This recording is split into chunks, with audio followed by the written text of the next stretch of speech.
Hey everybody, today I'm going to be going over Werewolf Companion Druid in Season 8. So let's go ahead and hop right on into this. So for gear, you're going to want to go, this is going to be we'll actually go over here to in-game, no Ubers. This is going to be your standard setup without any Ubers at all at the end game. I also have a starter in-game build and an in-game max damage build, and then a sample build of a Grizzly Rage build that I'm going to be working on when the servers go live, because I'm kind of curious to try out Poison Creeper and stuff like that and see what kind of fun stuff could be done with that. But yeah, we'll end up seeing how that goes. So aspect of might. So basic skills are going to grant 20% damage reduction. We're going to have wolves, cold resist, resist all armor. Just remember when it comes to your resistances, just put defensive stats on there that get you to where you want to go, and then throw on the ranks to wolves. So it's going to depend on what drops. You don't necessarily going to need cold resist. Maybe you need shadow resist, so keep that in mind. Willpower gems. Then over here, we're going to have aspect of our spirit bond aspect. So this is going to reduce how much damage you take by 17.5%. Our companions will not be able to die. So 72% fire resist, 25% wolf attack speed, 72% shadow resist, max life, armor, again, just defensive stats, stuff like that. For the rune words, I threw a Nagu set on this. The reason why is because just for having wolves out, it's going to keep us out at maximum spirit wolf companions, which is going to really buff up our shepherd's aspect down here, because we're going to get more damage for each additional companion we have out. And they did put the tag of spirit wolf companion onto that, so that's pretty sweet. That being said, they do a pretty sweet little stun effect. So like, especially early on, they're actually pretty useful for CC. So like, once you can get this rune word set up, I feel like it's very, very good. So then on the gloves, we're going to have Moonrage aspect. It just gives us a chance to summon more wolves, 3 ranks to wolves. Crit damage, willpower, crit damage, crit chance, and Raven's active size. So we're actually going to get a bunch of multipliers from crit damage. So you can see here, Avian Wrath. 40% multiplicative crit damage. We also get more from our Paragon. So we actually get a lot of value out of stacking crit damage, I feel, because we're getting double the value that other classes would probably be getting out of it. So that's pretty all right. So that being said, moving right along. So now we have Storm's Companion. This is kind of the bread and butter. This is really one of the most important abilities or pieces of gear, because you have 165% boost to the pack leader spirit boon lucky hit chance. You come down here, you can see it's 80%. So you're just always perma resetting your companion skills. So critical strikes have a chance to reset your companion skills, and it's 80% when you have it. If you don't have this, it's only 25%. So it's pretty important that you get this. It also gives you a ton of ranks to your wolves. So you can see here I have 29 ranks to wolves right now, so that's pretty crazy. So yeah, pretty awesome stuff. So definitely get that as soon as you can. I have on Yol and Zek for the rune words. So cast a skill with the cooldown and reduce your active ultimate cooldown by 1 second. We run that just because we don't have a Harlequin crest yet, so having some extra CDR to make sure we really get to where we want to go with Cataclysm is pretty good. Then we have aspect of the Metamorphosis. So when you evade, become unstoppable, movement speed, wolf attack speed, Digibita for more movement speed, resist all, and armor. On the weapon, you want crit damage, willpower, max life, a chance for wolves to deal double damage. Keep in mind, if you're adjusting this build to do ravens, for example, or even poison creeper, you just want to change your temper to whatever companion skill you want to focus on that deals double damage, right? So keep in mind, you can use this template and just change out a couple of legendaries and do poison creeper, or ravens. Now, ravens is pretty solid. Poison creeper, not so much. However, I think a Grizzly Rage build for that is going to be kind of promising. So we'll see how that ends up going. But yeah, so this gives us access to unstoppable. Good stuff. So Shepherd's aspect on the weapon, yada yada. It's going to give us a bunch of extra damage for however many companions we have out. Moving on to the amulet, we have Call the Wild, Envenom, Quick Shift, Cataclysm, cooldown reduction, crit damage. And a lot of this is going to, if you watch my previous videos, a lot of this is going to look the same. There isn't really a whole lot of change from the last one to this one. It's still going to be pretty much the same in what you can do. So keep in mind, you do not need to get all 3 of these. Like, if you got Call the Wild and Envenom, you're doing pretty good. All right, but yeah. Cataclysm, cooldown reduction, and critical strike damage. Then we're going to throw aspect of the alpha on there. This is going to make our werewolves, make them do 210% increased damage, and they can spread rabies. So if you have any like on poisoned effects, they actually poison things. So that's pretty good. Mjolnir ring, so 7%, or sorry, +7 to Endless Tempest. This is going to make our Cataclysm last longer. I don't think it factors in on this sheet correctly because it should be up into like the 20-second range, I believe. But yeah, so this is going to be pretty good for that. You don't have to necessarily temper this. Once you get a Harlequin Crest, you actually can kind of really dial it back on the whole Cataclysm cooldown reduction and do other things. But for now, this is what we're doing. It's going to give us 100% increased damage as well as unlimited spirit. Yeah, pretty solid. And then we have Aspect of the Stampede. Gives us 1 additional companion and a 35% damage amp. Crit chance, willpower, max life, critical strike damage, Cataclysm cooldown reduction. Awesome, awesome. So that's going to be the gearing for your standard. If you come over here and you look at the in-game max damage with Ubers, you will see that we have changed to Wild Heart Hunger. We also have Moonrage Aspect on. The reason for this is that once you get up to like really high in-game stuff, having more companions has a diminished value because you have so many. So going over and running Bestial Rampage, because this will be 180% increased damage boost on top of the attack speed boost to your wolf. So technically it does do max damage. However, I have found that I prefer just sticking with one with nature because yes, you do get more damage from Bestial Rampage, but it's not necessarily an insane amount more. So I guess if you're pushing, and you also, I don't know, and the damage reduction really isn't bad with Bestial Rampage, but just having to run 3 companion skills on your bar can just be kind of annoying because it makes it harder to run things like defensive skills, etc., etc. So I personally prefer just throwing the uniques on, or the Uber uniques on, and sticking with one with nature. I think for like 90% of content, that's totally fine to do. Maybe if you're like pushing high pits, you want to make sure you do the max damage version, but yeah. So, that being said, you can go Harlequin Crest. That's going to just make this where this has like pretty much no cooldown. You can see here it's 16.27 seconds. You can get rid of things like the cooldown CDR and put like armor on it instead. You don't necessarily need a Cataclysm CDR anymore. You can also get rid of things like Calamity because you don't need it to be extended by so long because this is going to be actually in the 20-second range, not 18 seconds. So you could actually probably get rid of Calamity, run thing like Scythe Talons, Iron Feather, something like that. Is probably better. I have it set to Calamity, but you could do Iron Feather or Scythe Talons here. Both are totally fine options. Tyrael's Might, another option you have as well. If you were to find, you actually have a couple options. So when it comes to the Ubers, if you were to find like godly CDR rolls, what you could do is swap out Harlequin Crest for the Heir of Perdition. That'll give you a 60% damage boost, and then you can also swap out Tyrael's Might if for some reason. It's really hard to run both Heir of Perdition and Tyrael's Might, but you could switch to Shroud of False Death, and you would see a noticeable damage boost in your damage because it gives you +1 to all passives. So when you think about that practically, you're getting +1 Envenom, +1 Call of the Wild, you're getting +1 Defiance, you're getting +1 to Quick Shift. So you actually gain a lot of damage when you run Shroud of False Death, but it's really hard to run like Shroud of False Death and Heir of Perdition or Shroud of False, you know what I mean? So it's like because you're gonna notice your like survivability is not gonna be what you want, right? Okay, so for the spirit boons though, just to kind of briefly touch on those a little bit more in depth. So we have Wariness for 15% damage reduction, Avian Wrath for 40% multiplicative crit damage, Calamity, Pack Leader, and then Combo for the Storm. So Combo for the Storm actually procs a heck of a lot more than it did in the previous season because I think they updated lucky hits on wolves and like ravens and stuff like that.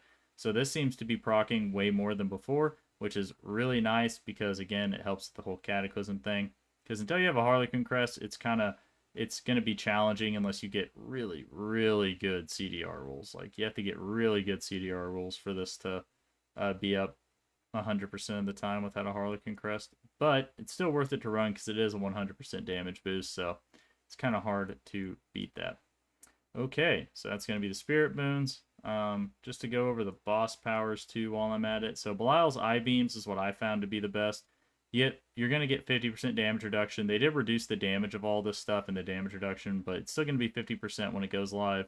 Just really, really solid damage reduction. Then we have Beastmaster's Training. This did not get nerfed, so I believe you'll still get like 50%. Yeah, I want to say you're going to get like 50% multiplicative damage bonus from this once you get it all the way up. So that's pretty cool. And then you have gain 5% increased damage to all elements. For each 1% of your element's resistance from bonuses, gain 0.2%. So this one, this becomes lightning whenever you have Storm's Companion. So this is pretty good because it's like a 25% multiplicative damage buff, I believe, to lightning once you have like your resist capped out and stuff for lightning. And then we have Wandering Death's Chest Beam. So this just combos with Belial's Eye Beams, and and your main boss power is going to execute enemies hit less than 15% life. When you execute enemies, you gain 25 primary resource, so that's pretty solid. For the mercenaries, you want Rahir. You want to just come down here, grab Rahir's Aegis, and then you're going to want to grab Bastion and then Inspiration. This gives you a 40% damage amp. I don't really see anything that makes me want to take any of this other stuff, so this is just personally what I think is the best, because you have to remember it says it grants you Unstoppable for 0.5 seconds, so that's pretty cool. So yeah, I like Valiance and stuff like that. I like Rahir. And then if you are early on and you need armor, you can also go Rahir's Guard and just come down here and take Mocking Lure. You get less damage, but you do get 15% armor, so for some reason you need that. You could in fact do that as well.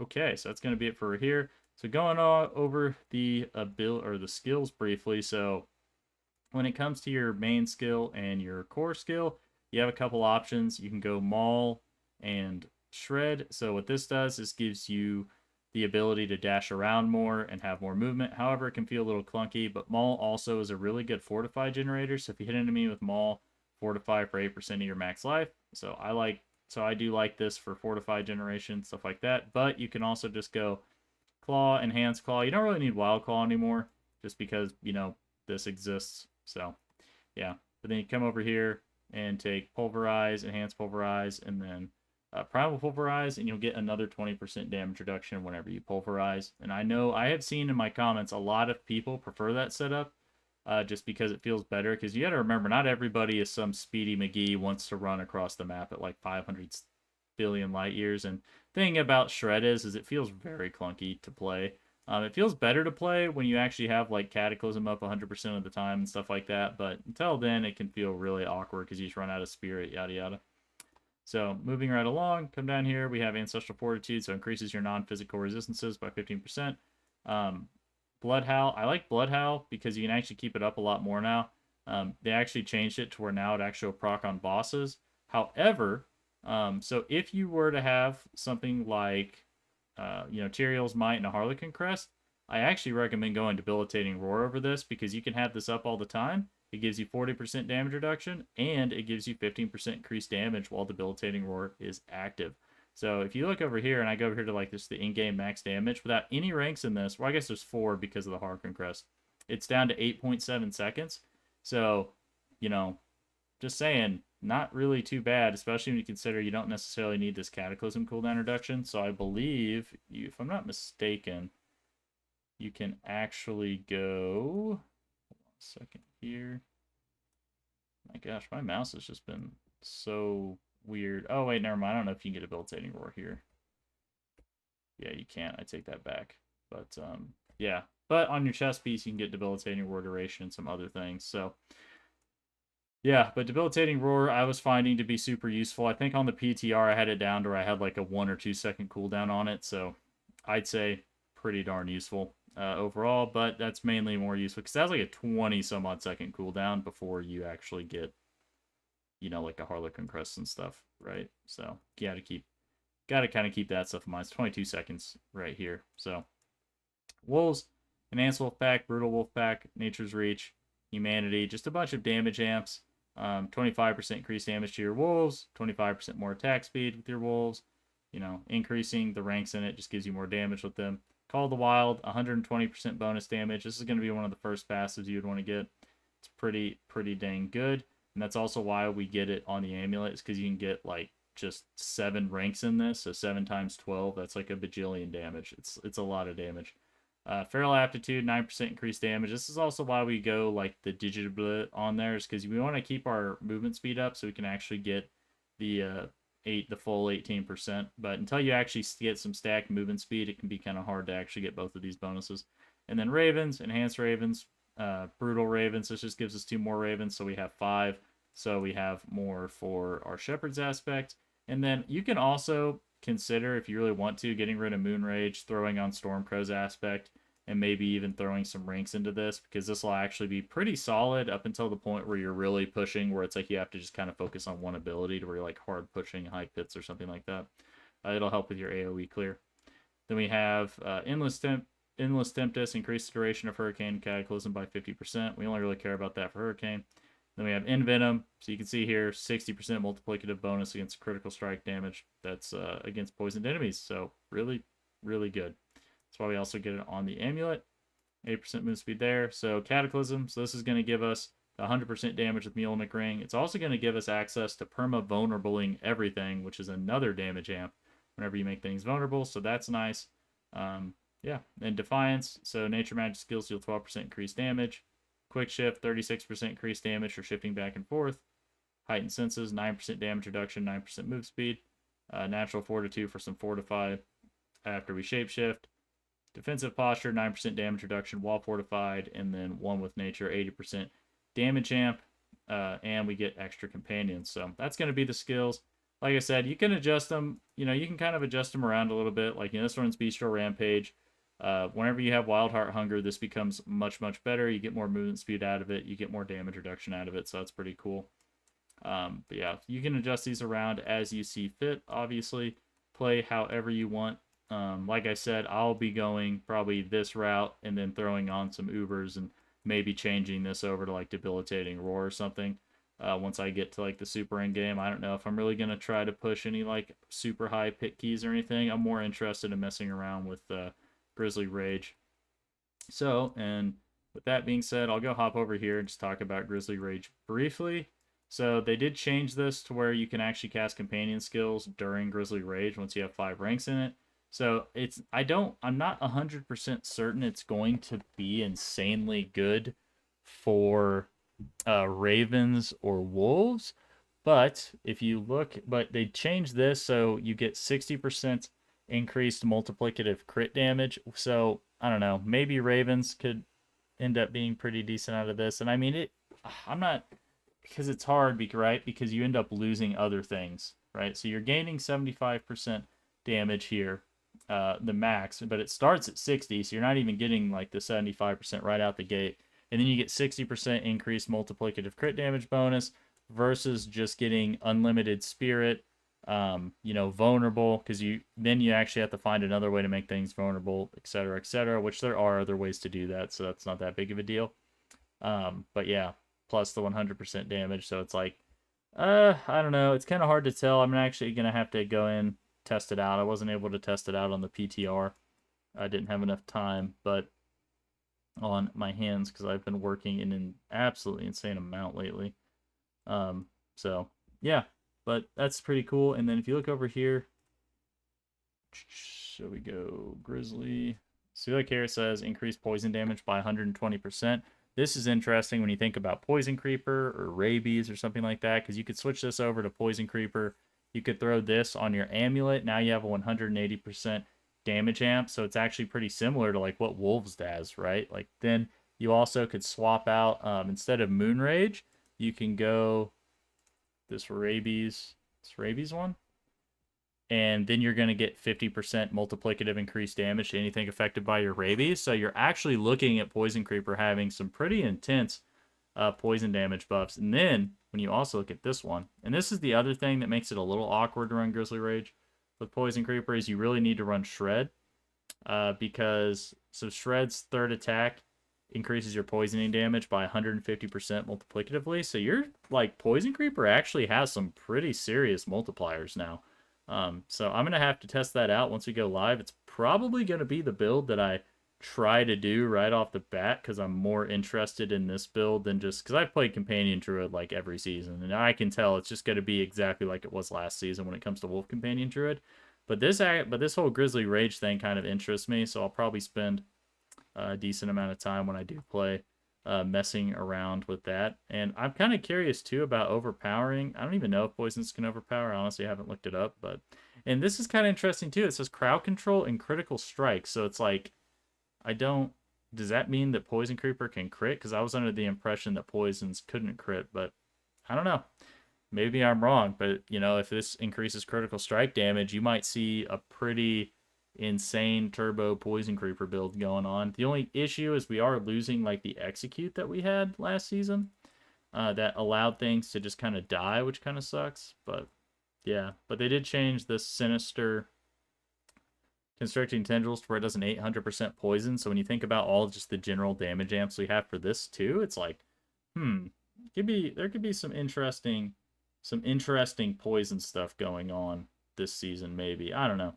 We'll see. But that's just what I want to say about Grizzly Rage. So now let's go ahead and hop on over here into the Paragon, just so I can get into that. And I believe that will be everything. So we have Keeper. This is going to give us 10% increased non-physical damage. So once our wolves turn into Storm skill, they become Nature Magic skill too. Same thing if you run Stormcrow's aspect with Ravens. So that's pretty cool.